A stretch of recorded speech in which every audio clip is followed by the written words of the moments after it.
Porque os demônios pediram os porcos a Jesus. No Evangelho de Lucas, o relato do encontro de Jesus com o homem possuído por demônios é encontrado no capítulo 8, que diz que Jesus e seus discípulos chegaram à região de Gerasa, do outro lado do mar da Galileia, onde foram recebidos por um homem possuído por muitos demônios. Esse homem vivia entre os túmulos e não usava roupas. Ele era tão violento que as pessoas da região o prendiam com correntes e grilhões, mas ele sempre conseguia quebrá-los. Ele vivia gritando e ferindo a si mesmo. Quando viu Jesus, o homem se prostrou diante dele e gritou em alta voz: "Que queres comigo, Jesus, filho do Deus Altíssimo? Rogo-te que não me atormentes." Isso porque Jesus havia ordenado ao espírito maligno que saísse do homem. Por várias vezes, o espírito maligno tinha tomado controle do homem e por isso, muitas vezes, ele era amarrado com correntes e algemas para ser controlado. Jesus perguntou ao espírito maligno qual era o seu nome, e ele respondeu: Legião, porque muitos demônios tinham entrado nele. Os demônios suplicaram a Jesus para não mandá-los para o abismo, mas para permitir que entrassem numa manada de porcos que estava pastando numa encosta próxima. Jesus permitiu que os demônios entrassem nos porcos. Então, os demônios saíram do homem e entraram nos porcos, e a manada se lançou precipício abaixo, indo se afogar no lago. Os pastores da manada viram o que aconteceu e fugiram, espalhando a notícia na cidade e nos campos ao redor. As pessoas saíram para ver o que havia acontecido e encontraram o homem, antes possuído por demônios, agora sentado aos pés de Jesus, vestido e em seu juízo perfeito. Isso as deixou atemorizadas. Os que viram contaram às pessoas da cidade e à região circunvizinha como o homem tinha sido libertado dos demônios. Então as pessoas começaram a implorar a Jesus que deixasse a região, porque estavam tomadas de grande medo. Jesus concordou e partiu. O homem que fora libertado pelos demônios implorou a Jesus para que pudesse ir com ele. Mas Jesus lhe disse para voltar para casa e contar às pessoas o que Deus tinha feito por ele. Essa é a essência do relato encontrado no Evangelho de Lucas sobre o encontro de Jesus com o homem possuído por demônios na região de Gerasa. Qual é o seu nome? Essa pergunta de Jesus tinha o objetivo de obter autoridade sobre o demônio e libertar o possesso. Os exorcistas judeus da época precisavam conhecer o nome do demônio para ganhar autoridade sobre ele. No entanto, Jesus não usou o nome que aprendeu nessa troca. Ele tinha autoridade sobre os demônios que ultrapassava de longe as superstições da época. Provavelmente, ele perguntou o nome do demônio para entender completamente a extensão do problema, sabendo que o homem estava possuído por muitos demônios, e não apenas um. Uma legião romana geralmente consistia em 6.000 homens, o que sugere que o homem estava possuído por um grande número de demônios. Esses demônios não queriam ser aprisionados no abismo, que é o poço sem fundo descrito em Apocalipse, onde há um lugar de prisão para certos espíritos demoníacos. Esses demônios não queriam ficar inativos, pois seria como outro inferno para o diabo estar ocioso ou ocupado de outra maneira com o mal. Os demônios saíram do homem e entraram nos porcos. É o perfil clássico da possessão demoníaca. Por um longo tempo, o homem havia sido possuído por um demônio. Ele não usava roupas e vivia mais como um animal selvagem do que como um humano. Ele não vivia em uma casa, sendo conduzido para o deserto pelo demônio, o que era contrário à natureza humana. O homem continuava a viver entre os mortos nos túmulos e possuía níveis anormais de poder, conseguindo quebrar suas correntes. Ele estava tão atormentado que estava se destruindo. No Evangelho de Marcos, o encontro de Jesus com o homem possuído por demônios é narrado no capítulo 5. Jesus e seus discípulos chegaram ao território dos Gerazenos, do outro lado do mar da Galileia. Assim que desembarcaram, foram abordados por um homem possuído por um espírito maligno. Esse homem vivia nos sepulcros e era tão violento que ninguém conseguia prendê-lo nem mesmo com correntes. Ele frequentemente era amarrado com correntes e grilhões, mas sempre quebrava as correntes e quebrava os grilhões em pedaços, e ninguém conseguia dominá-lo. O homem, possuído pelos demônios, vivia entre os túmulos e gritava dia e noite, ferindo-se com pedras. Quando viu Jesus de longe, correu e se prostrou diante dele. Gritou em alta voz: "Que queres comigo, Jesus, Filho do Deus Altíssimo? Por Deus te conjuro que não me atormentes."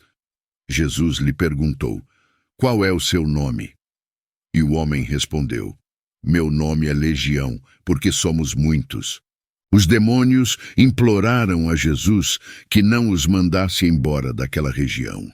Havia ali perto uma grande manada de porcos que estava pastando na encosta da montanha. Os demônios suplicaram a Jesus: "Manda-nos para os porcos, para que entremos neles."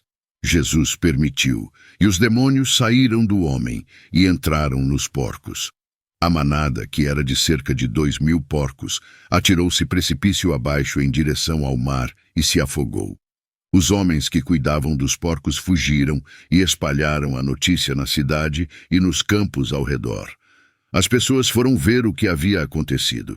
Quando chegaram, viram o homem que tinha sido possesso de demônios, sentado, vestido e em seu juízo perfeito. E isso as assustou. Os que tinham visto o que aconteceu contaram às pessoas o que aconteceu com o homem possuído por demônios e com os porcos. As pessoas começaram a implorar a Jesus que deixasse a região. Quando Jesus estava prestes a sair do barco, o homem liberto dos demônios pediu para segui-lo, mas Jesus lhe disse para voltar para casa e contar às pessoas o que o Senhor tinha feito por ele e como teve misericórdia dele. Essa é a essência do relato encontrado no Evangelho de Marcos sobre o encontro de Jesus com o homem possuído por demônios na região dos Gerasenos. A Bíblia descreve um homem sendo conduzido pelos demônios da mesma forma que descreve um cavalo sendo conduzido por seu cavaleiro, ou um navio sendo remado por sua tripulação. Também lemos que encontrou-se com ele um certo homem, o que sugere que Jesus não procurou diretamente por esse homem, mas que o homem foi atraído para Jesus. O homem não conseguia se libertar por si mesmo, mas Jesus tinha autoridade completa sobre o espírito impuro. "O que tenho eu contigo? Peço-te que não me atormentes." Isso foi o espírito demoníaco dentro do homem possuído, não o próprio homem. O demônio não queria deixar o corpo que habitava. A possessão demoníaca ocorre quando um espírito demoníaco reside em um corpo humano. E às vezes exibirá sua própria personalidade por meio da personalidade do corpo hospedeiro. As pessoas frequentemente se envolvem no ocultismo ou em coisas demoníacas, porque há algo que parece funcionar lá. Infelizmente, é algo em funcionamento, um espírito demoníaco. Os demônios querem habitar corpos pelo mesmo motivo que um vândalo quer uma lata de spray. Um corpo é uma arma que pode ser usada em seu ataque contra Deus. Os demônios também atacam os homens porque desprezam a imagem de Deus e, assim, tentam degradá-lo e torná-lo grotesco. Os demônios têm o mesmo objetivo nos cristãos: desonrar a imagem de Deus, mas suas táticas são restritas em relação aos cristãos. Os espíritos demoníacos foram desarmados pelo trabalho de Jesus na cruz, embora possam enganar e imitar cristãos, prendendo-os com medo e incredulidade. Em Colossenses, capítulo 2, o apóstolo Paulo está escrevendo para a igreja em Colossos, abordando questões teológicas e práticas. No versículo 15, Paulo fala sobre Jesus triunfando sobre os poderes e autoridades espirituais, fazendo deles um espetáculo público por meio da cruz. Isso pode ser interpretado como uma referência à vitória de Jesus sobre as forças espirituais malignas, incluindo demônios. Em seguida, ele trata de uma advertência de Paulo contra o julgamento baseado em questões de comida, bebida, festas religiosas, ou observância de dias especiais. Isso pode ser interpretado como uma exortação para que os crentes não se envolvam em práticas religiosas ou rituais que não estão fundamentados em Cristo, mas sim se concentrem na liberdade e na graça que têm em Jesus. Embora Colossenses não apresente diretamente o relato do encontro de Jesus com o homem possuído por demônios, os versículos mencionam a vitória de Jesus sobre as forças espirituais malignas e advertem contra a adesão a práticas religiosas vazias que não estão centradas em Cristo. Em Lucas, encontramos o desfecho do encontro de Jesus com o homem possuído por demônios na região de Gerasa. Aqui está o relato. Quando os que cuidavam dos porcos viram o que havia acontecido, fugiram e espalharam a notícia na cidade e no campo. As pessoas foram ver o que tinha acontecido. Quando chegaram perto de Jesus, encontraram o homem de quem os demônios tinham saído. Ele estava sentado aos pés de Jesus, vestido e em seu juízo perfeito, e isso as assustou. Os que tinham visto contaram ao povo como o homem endemoniado fora curado. Então toda a população da região dos Gerasenos pediu a Jesus que se afastasse deles, porque estavam dominados pelo medo. Assim, Jesus subiu no barco e voltou. Nesses versículos, após os acontecimentos envolvendo a expulsão dos demônios dos Gerasenos e a subsequente morte dos porcos, os pastores das manadas fugiram e contaram às pessoas da cidade e do campo o que havia acontecido. Quando as pessoas vieram ver, encontraram o homem anteriormente possuído, agora completamente restaurado e em seus sentidos. Isso as deixou assustadas e maravilhadas. Entretanto, em vez de receberem Jesus com alegria e gratidão pelo milagre realizado, a população da região dos Gerasenos ficou dominada pelo medo e pediu a Jesus que partisse deles. A perda dos porcos representava para eles uma perda financeira, mas também pode ter havido temor diante do poder sobrenatural de Jesus. Assim, Jesus acatou o pedido deles, subiu no barco e partiu da região. As pessoas estavam com medo, muito medo. Estavam mais assustadas com um homem liberto do que com um homem possuído. Ficaram aterrorizadas ao ver o homem, em perfeito juízo, aos pés de Jesus. Estavam incertas sobre o que fazer. Os demônios deveriam ter tido o controle sobre Jesus, segundo suas superstições, mas não tiveram. Tiveram dificuldade em aceitar isso. Então, toda a multidão pediu para Jesus partir. Parece que não se importavam em ter um homem atormentado pelo demônio entre eles, mas se incomodavam em ter Jesus por perto, então pediram para ele sair. E ele assim o fez. O trabalho que Jesus fez reuniu toda a multidão, e todos se juntaram para conversar e se encontrar com Jesus. No entanto, isso não foi um desenvolvimento positivo de forma alguma. Toda uma cidade estava em uma reunião de oração, orando contra a própria bênção deles. Era horrível, mas suas orações foram ouvidas e Jesus partiu de suas regiões. Quando as pessoas têm mais medo do que Jesus fará em suas vidas do que Satanás está fazendo agora, muitas vezes elas afastam Jesus e ele pode partir se assim for pedido. Mas o homem de quem os demônios haviam saído continuava a implorar e suplicar para ir com Jesus, mas Jesus o enviou embora, dizendo para ele voltar para casa e contar sobre todas as coisas maravilhosas que Deus havia feito por ele. Então, o homem partiu proclamando por toda a cidade as grandes obras que Jesus havia feito por ele. O homem de quem os demônios haviam saído, esse é um nome maravilhoso. Talvez pelo resto de sua vida, esse homem seria conhecido por um nome que recordava o grande trabalho de Jesus por ele. No início, esse homem, antes possuído pelo demônio, sentava-se aos pés de Jesus, mas depois ele apenas queria estar com Jesus, seguindo-o como discípulo. Em Lucas capítulo 8, versículo 35, os que tinham visto contaram ao povo como o homem endemoniado fora curado. Este versículo destaca a reação das testemunhas oculares que viram o que aconteceu após o homem possuído ser libertado dos demônios por Jesus.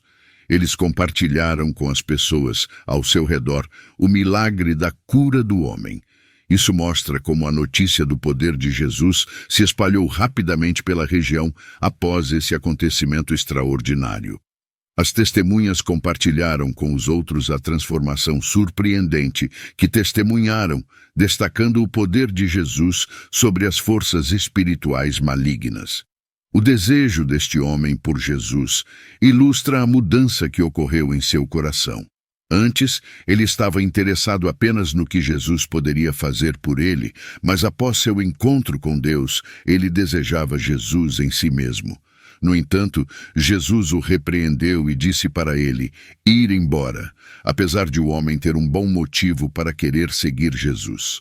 Jesus estava bem ciente de que o ministério que ele estava fazendo para sua própria família e comunidade era de muito maior importância do que qualquer outra obra que ele estivesse realizando. Às vezes, pode ser desafiador para nós compreendermos a maneira como Deus opera. Jesus atendeu ao pedido dos moradores da cidade, que oraram para que ele os deixasse e partisse do meio deles, e assim o fez. O homem de quem os demônios partiram fez um pedido piedoso para estar com Jesus, mas Jesus disse não a essa oração. Naturalmente, isso se deve ao fato de que esse homem poderia ser uma luz entre as pessoas que viviam nessas cidades gentias de uma maneira que Jesus e seus discípulos não poderiam ser. Se ele temesse, e eu sinto moralmente certo de que ele tinha, que os demônios poderiam voltar, então, é claro, ele ansiava estar com Cristo. Mas Cristo remove esse medo dele e, de certa forma, diz a ele: você não precisa estar perto de mim. Eu te curei tão bem que você nunca mais ficará doente novamente. Como Spurgeon disse. Ele seguiu este caminho e proclamou por toda a cidade as grandes coisas que Jesus havia feito por ele. Esta era uma grande mensagem para contar e uma mensagem que todo seguidor de Jesus deveria ser capaz de pregar. Sua história mostrou o valor de uma vida para Jesus, porque esse foi o único motivo pelo qual Jesus veio para este lado do mar da Galileia. Sua história também mostrou que com Jesus ninguém está além da esperança, porque se este homem pôde ser mudado, então qualquer um pode. Jesus disse a ele para contar sobre as grandes coisas que Deus havia feito, e o homem falou para outros sobre as grandes coisas que Jesus havia feito. Não houve contradição, porque Jesus é Deus.